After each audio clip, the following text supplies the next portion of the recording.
Kako razbuktati strast prema čitanju? Pitamo se svake godine uoči promocije Buktige, međunarodnog festivala pročitanih knjiga, koji se odvija jednom godišnje u organizaciji Gradske knjižnice Poreč.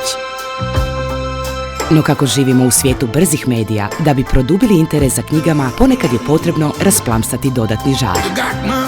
Zato smo smislili Matchbook, platformu po uzoru na dating aplikacije, u kojoj naši korisnici mogu pozvati na spoj jedinstvene likove.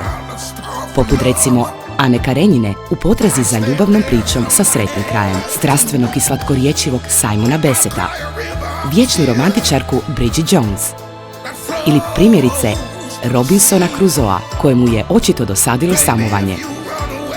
Posjetitelji su ih mogli upoznati kroz dating profile i mečati s njima, a oni koji su ugovorili spoj, ne samo da su se družili s omiljenim likovima, već ih i ponijeli doma u vidu gratis knjige.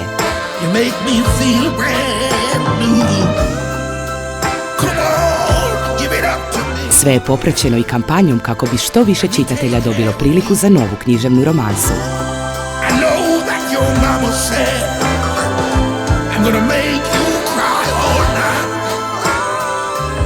A da je to bio savršen spoj suvremenog stila života i bezvremenske ljubavi prema čitanju, potvrdili su i odlični rezultati. Posjećenost web stranice Gradske knjižnice Poreč bila je čak 3 puta veća u odnosu na isti period lani.